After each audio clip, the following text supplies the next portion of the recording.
Hey, welcome back to That Sounds Gay. I'm in. I'm Zai. And I'm Matt. So, this is actually going to be our first series that we're doing. We're going to be doing a 3-part series, finishing off the rest of the year on gay media. We're going to spend this episode talking about movies, TV shows, music. Next week, we're going to talk about literature, social media, news. And then the last week, we're going to talk about some themes and some ways that the LGBT community are portrayed, even whenever there are no on-stage same-sex interactions.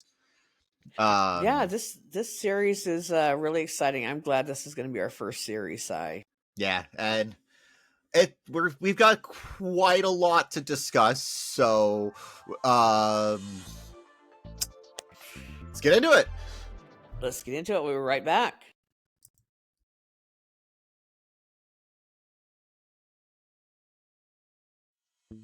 Well, that was an extremely short opening. Welcome back to That Sounds Gay. I'm in. As I mentioned earlier, I am Sai. And I'm Matt. Welcome back. Yeah, that was a quick opening, but we have so much to talk about in the show. I didn't want to give any spoilers away. So, as we mentioned earlier, we're going to be talking about the movies and music industries for the LGBT communities and representation, therefore. This first section, we're going to be talking about movies and TV shows. I guess you had mentioned watching a movie here recently from what year? It was from 1992, but it was a black and white movie though. Even though it was from the 90s, it was a true crime movie, which I love true crime. Set in the mid 20s. It was like a Bonnie and Clyde, but it was a gay couple. It was really neat. It was called Swoon. It's from Tom. I'm gonna spell his last name so I don't butcher it. Kalin. And so he made this movie. Yeah, Collins. That's what I think, Colin. Collins.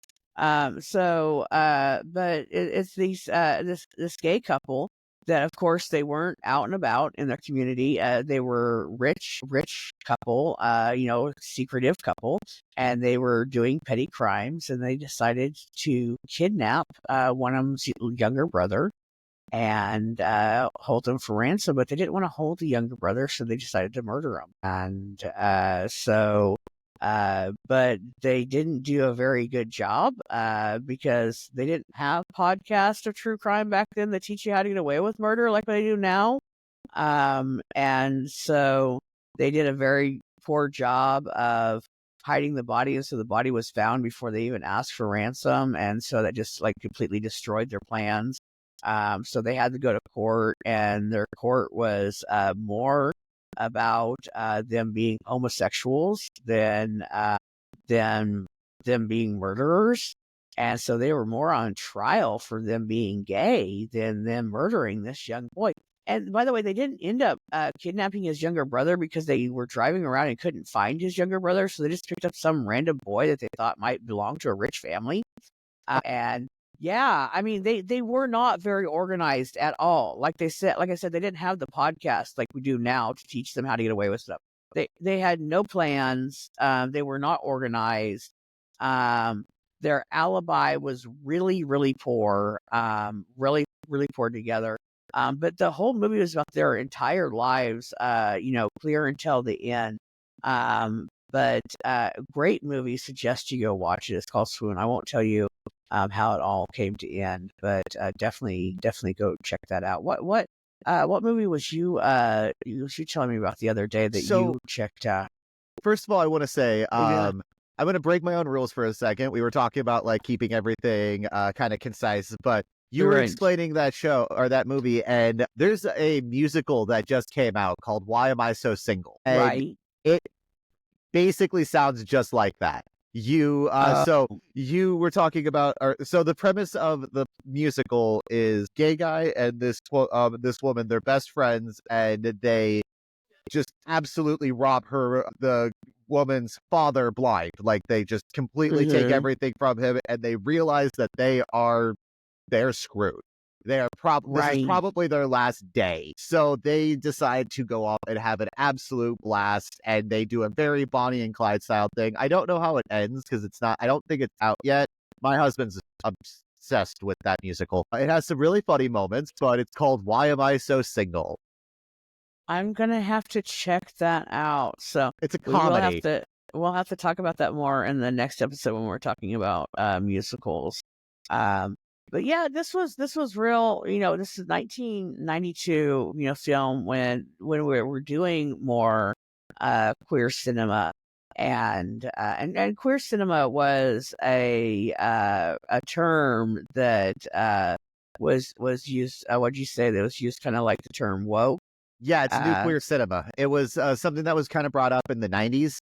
It was the reason why I describe it to woke is because the concept of nuclear cinema is basically a much more simplified version of the concept of woke. So with the woke ideology, it's anything that's, or at the very least the way that I interpret it is, it's anything that's like challenging social norms about like oppression over certain groups of people and things that other people may not want to discuss due to it being uncomfortable topics. That's basically what new queer cinema, the terminology is, but specifically in the section of cinema and where the LGBT community is concerned.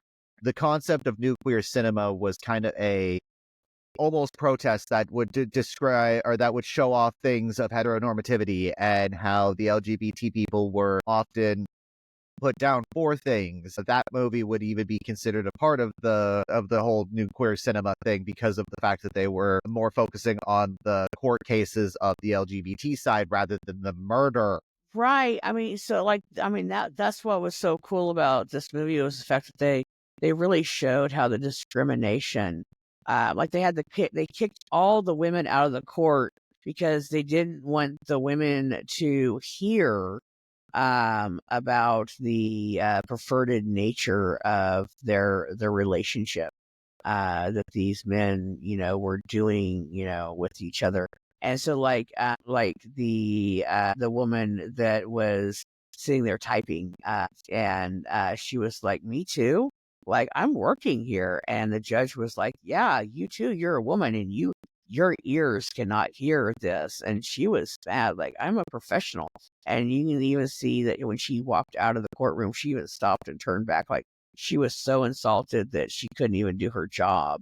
And because women were kicked out of the court case, and so you see the sexism and that was done, and But it all of the wasn't even over bigotry. anything like that's something that always drives me crazy is the whole it's too dangerous for their it's literally what you do in the bedroom, just instead of a woman doing it to the guy, it's another guy doing it to the guy, or I it reverse was that.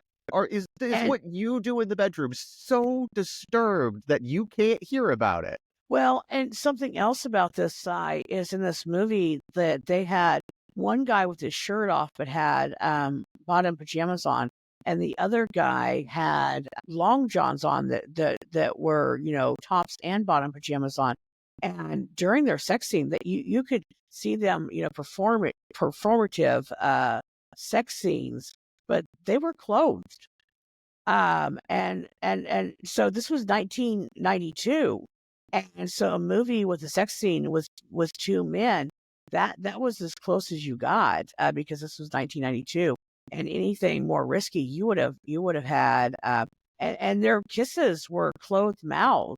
Anything more would have got a harsher rating, and the movie wouldn't have been seen. So that's actually a fun, valid point. That so going ever so slightly away from the topic of queer cinema for a moment, talking about specifically the movie My Bloody Valentine. I want to use that one as a reference because so My Bloody Valentine has a uh, specific death in it. It is a horror film all about like a murdering minor. Okay, in this movie, a woman walks out of a hotel, and she is naked. Like you could see absolutely everything, full frontal, back, everything. And the movie got a rated R. When that movie came out, I was very surprised because I was curious as to what Like, do you actually have to have sex in order for a movie to be rated X? And apparently, no. Apparently, the ruling is you can do anything female that is not penetrative and it can still be rated R. You can show a naked male without an erection and it can get, or you can show that one time and it could be rated R. But if you show that more than one time, or he has an erection, it's rated X. Yeah, And it's it's very always, sexist, isn't it? but in the opposite direction. Yeah. Like guys aren't allowed to do anything, otherwise it's seen as rated X. Whereas, I mean, I guess that's pretty much the same concept of like the whole It's male because of how capital thing. it's because of how women are viewed. Yeah. And yeah, it's definitely interesting. And so it's, we're talking about timelines. I mean, we're talking 30 years ago. We're talking 32 years ago when this movie came out. And what was allowed in movies for it to be seen, and for these two men's stories to be put out here. The fact that they got life in prison, and they were lucky not to get the death penalty, but and how they were treated and things. But to get their stories out there, you had to bring certain things, certain rules for society to be allowed to be shown.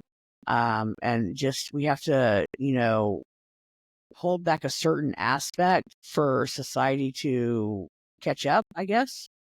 Yeah, and then, well, that's complicated because then it even changes a little bit. Like, so let's take the movie Tropic Thunder. Tropic Thunder was a very popular movie for its time. I mean, it got a lot of harsh criticism. Assuming you know what I'm talking about, it's the movie where Robert Downey Jr. spends most of the movie in blackface. It Mm. is definitely not seen as a good movie by today's standards. It's actually seen as quite racist.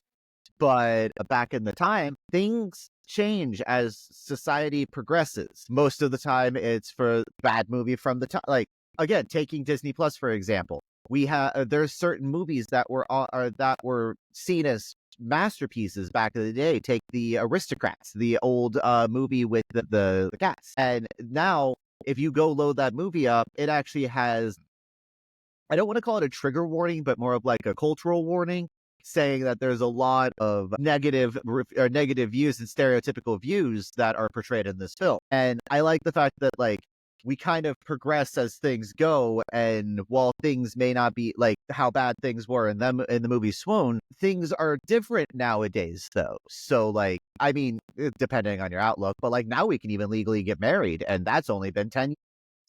Right, right. I mean, so, as time progressed, well, like, I mean, you brought up Disney. So I mean, we're talking about, movies, if we talk about, like Walt Disney hated our community. And I mean, he would be spinning in his grave if he knew what Disney was doing today. And we have more gay characters, but Disney does this back and forth thing with our community, but it's more progressive as time goes on, and we have more. What was the show that you were saying the other day that you're currently watching with a gay character?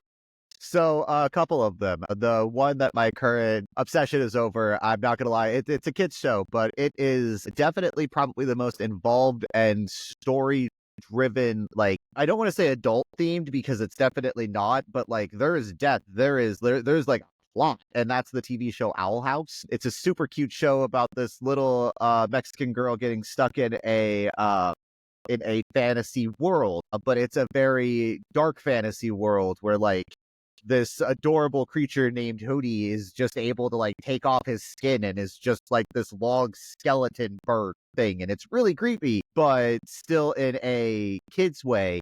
But like, okay, so in the show The Owl House, it has a bisexual main character is bisexual with a lesbian kind of relationship, but they do so in such a kid-friendly way that there's no talk of sexuality. It's this girl Luce has this crush on this other girl Amity.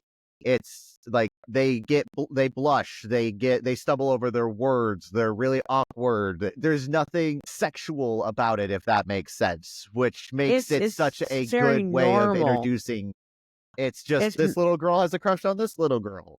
it's nice to see queer characters seen in a normal light instead of seeing as a villain or a negative or the bullied or just seeing a normal kid being normal.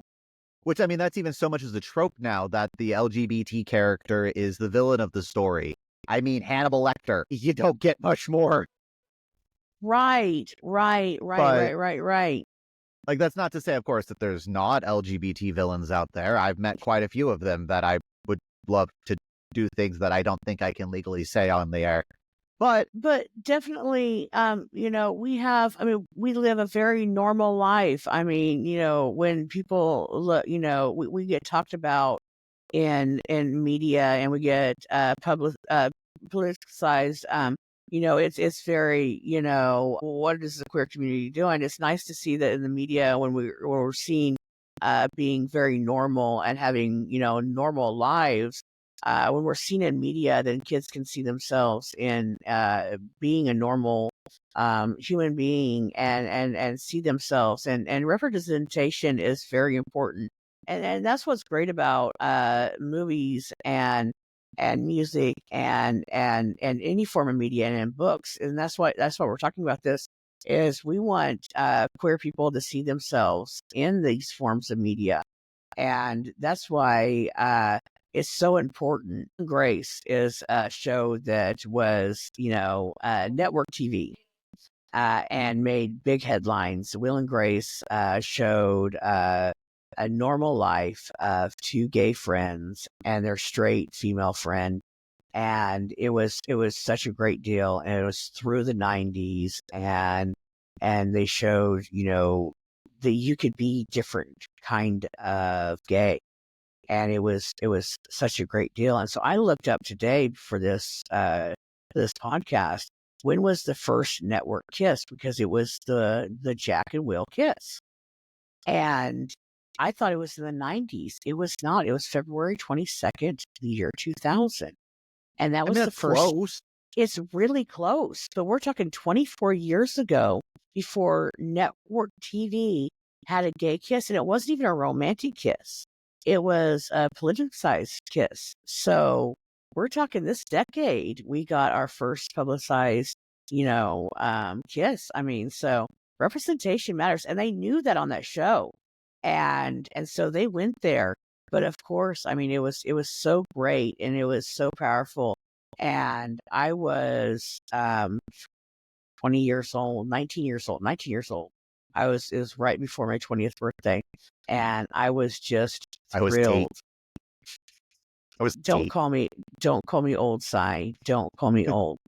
And I was so thrilled to see representation on national TV. It was so great. This actually ended up leading to I don't believe there was one in between, but after in 2000, the following year, we got an actual romanticized kiss in Buffy the Vampire Slayer between the characters Willow and Tara. And that was, I mean, Buffy itself was a kind of queer icon storyline even before then, but this pretty much solidified it. And I mean, you pretty much don't even hear people these days talking about the LGBT community without occasionally mentioning Buffy. Yeah, I mean, even though the show ended 20 years ago. The show has never ended. It's in my heart. I mean, they do still have comics coming out for it. And they just had a multi-series book come out called Slayers that is actually even performed by the same cast. It's really interesting. That is great. I'll have to check it out. And you had cable TV because, I mean, you had the L Word and you had Queer as Folk, which was so amazing, being, late teens, early 20s and having cable TV. Like, when I lost cable TV, I was buying the series on disc of Queer as Folk so I can have representation of gay men. And there was a lesbian couple on there. And but it was nice to to see myself in media and gay relationships and seeing that in film. Because at that time, the only time you seen a trans man was Boys Don't Cry. And that was it was a great film. It was a great film. It was well done. As a young trans man, it put me in the closet for a very long time. And if you don't know what Boys Don't Cry is, it's a film about a trans man who was outed and then hurt violently and then murdered. And seeing that in film when I was a young trans man got me to go back in the closet, as well as a lot of other young trans men. This is not an isolated story. I hear this on podcasts and interviews all over. Boys Don't Cry is, and it's a true story. And so, it's, I believe Boys Don't Cry came out in Boys Don't Cry came out in the year 1999. 1999. See, I was, the year I graduated. Yeah. I mean, other movies or other projects, I guess I should say, that I wanted to mention because we should be moving on to the music side of things. We've got, I recommend people go look at the movie Everything Everywhere All at Once. If you like the zany, all over the place stuff with Jamie Lee Curtis, it's a movie that follows a mother's desire to understand. Desire is not the right word. A mother's journey to understand her lesbian daughter and a multiversal disaster zone with just so much chaos. People fight with dildos. It is chaos incarnate, and it is fantastic. It's such a feel-good family movie, though. I mean, it is not a family movie. Everything Everywhere All at Once. So it's so good for family because it's so real. Because that kind of chaos happens in real life. It is so good. I am from some a sexual family stuff in that movie.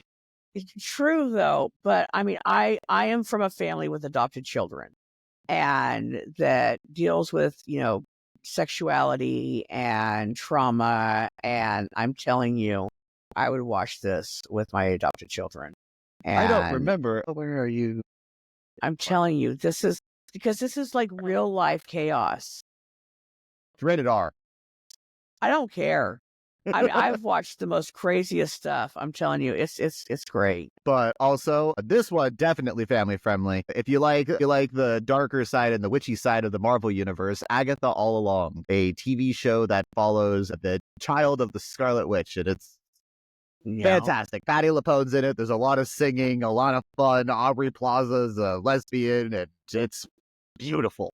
I haven't seen that one yet. I'll have to check it out. I haven't quite caught up to Marvel that much yet.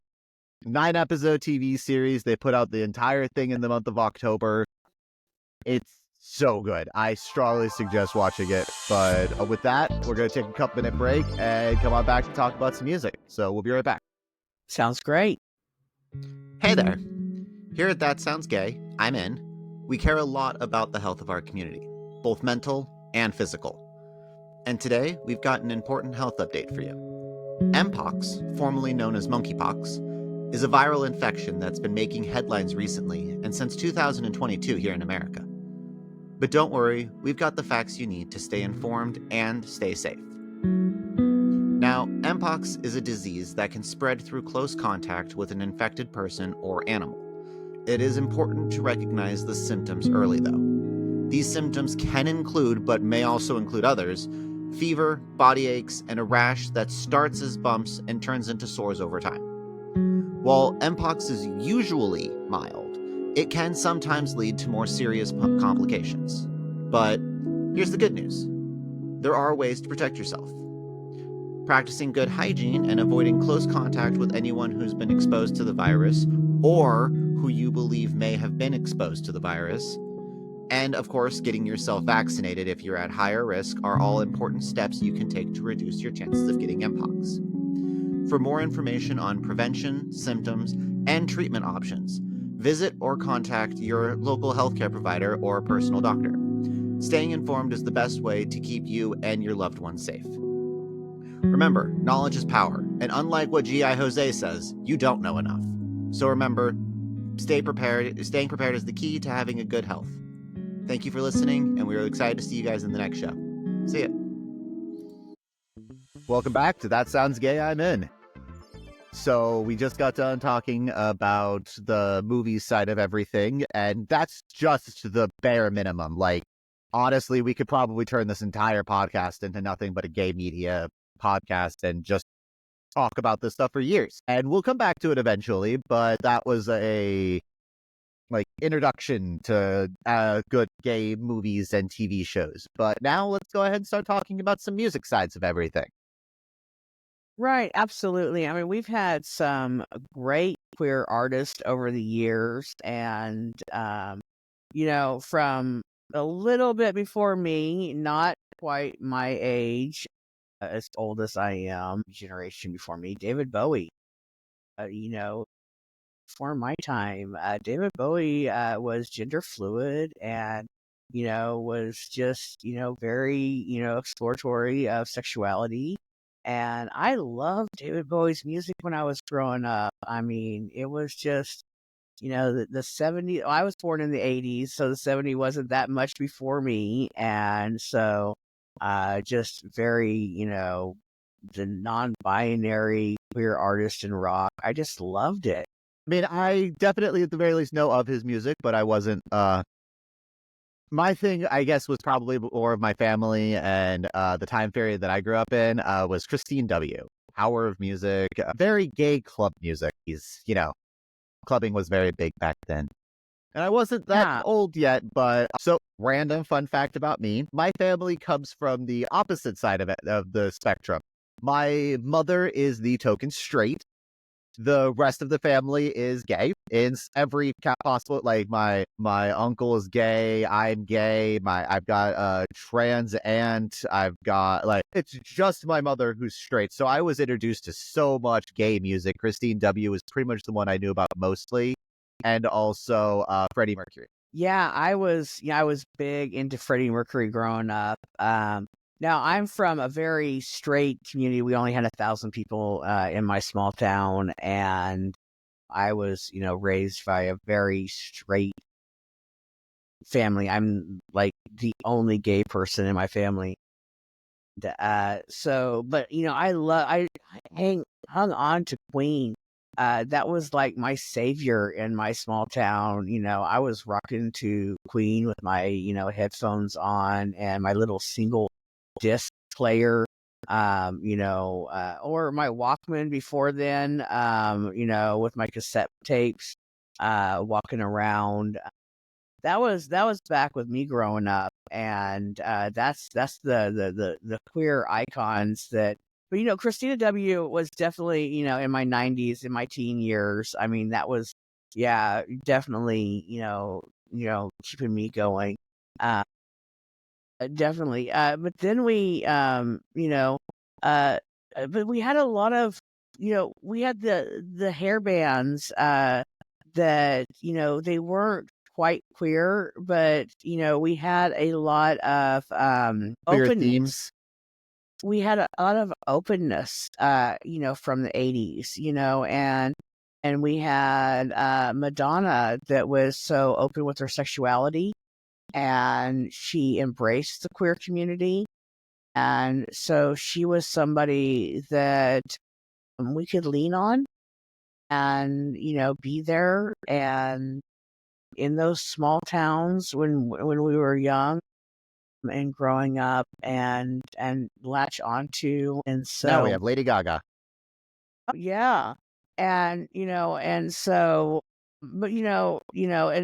when we was growing up, we also had, somebody, Lady Gaga is, amazing. For somebody that's a little bit older, that Lady Gaga reminds me of is like Cher. We got Cher, and then Cher's son was trans, and so he was, an icon for me because he's older than I am. So I got to watch him grow up, and now we got, like you said, Lady Gaga. The fact that I'm bisexual, and she's somebody that's so openly bisexual, and her, she's somebody that's so big on being there for your mental illness. and an advocate for mental illness. I love that as somebody who deals with mental illness. I love other advocates for mental illness, and Lady Gaga is big about that. And I just love that she's just an advocate for so many. And her song "Born This Way" is just Basically a queer anthem. I mean, it's just not our anthem. I mean, it's just not gonna like always be our anthem. I mean, just like, did she just not like, just I mean, it just speaks to the soul.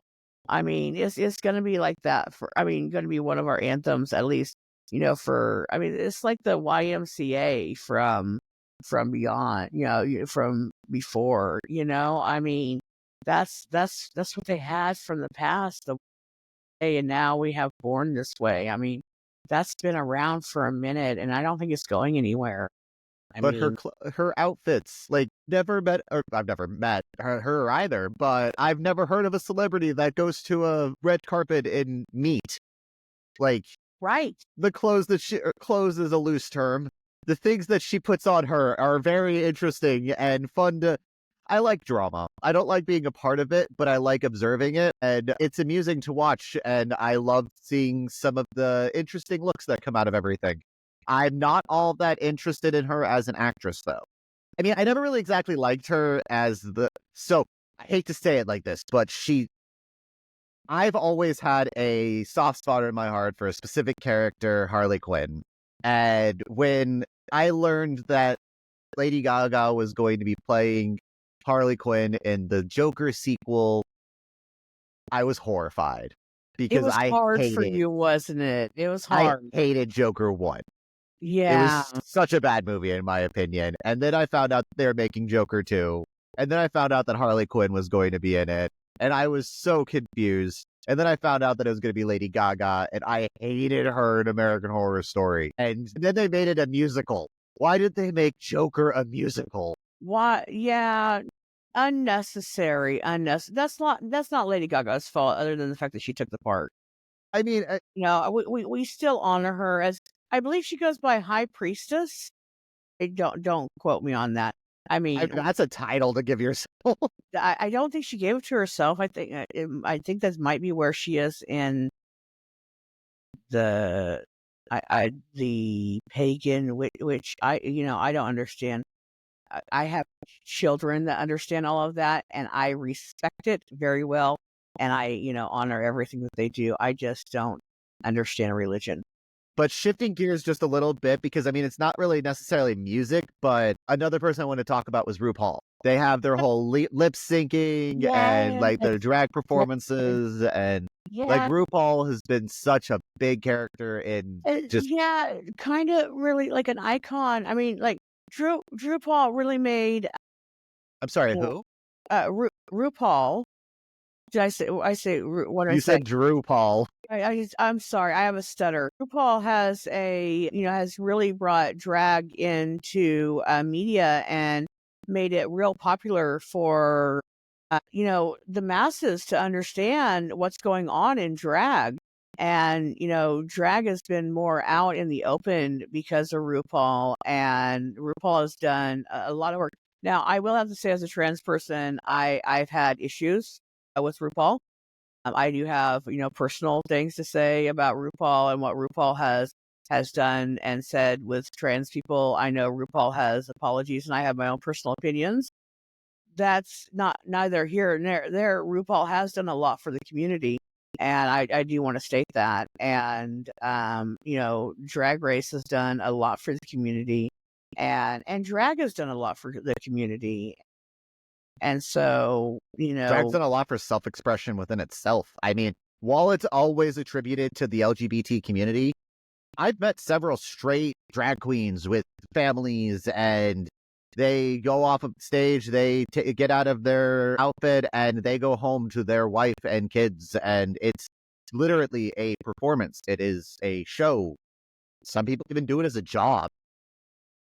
absolutely. Drag has always been a very political statement, and definitely is, right now, and it has started as such. And drag, really has been a place of growth for a lot of people. And I did drag for a short period of time, and really got in with the community in Kansas, and had a lot of fun with it. But going back to music, somebody else I want to talk about is Sir Elton John. Sir Elton John has been there. I mean, for all kinds of people, not just the gay community. I mean, he is, Eminem's sponsor for drugs and alcohol, and has been for almost 20 years. I don't know if you know that, but he's helped Eminem, you know, in his recovery. And so he supports, everybody, and he's just an all around an amazing human being outside of the music. And he's raised millions of dollars for AIDS research and anti-discrimination initiatives, and he's just done so much for community on top of his amazing music that he produces. With all that being said, this is probably a good place. Like I said, we could probably talk about this topic for Forever. There's so many things, but that's probably where we should probably wrap up the show. And this is definitely a topic that we should probably come back to. And this is a series. We have 2 more episodes on this, or next one is going to be all about media, print, books, social media, stuff like that. And then we'll talk about themes in the third. So all right. So don't forget, we'll have that. sources in the show notes. Anything that you're interested in, please feel free to always double check. And we'll also have information for our email address in case you would like to contact us, and our Discord server in case you'd like to join in. Until next week, see you guys.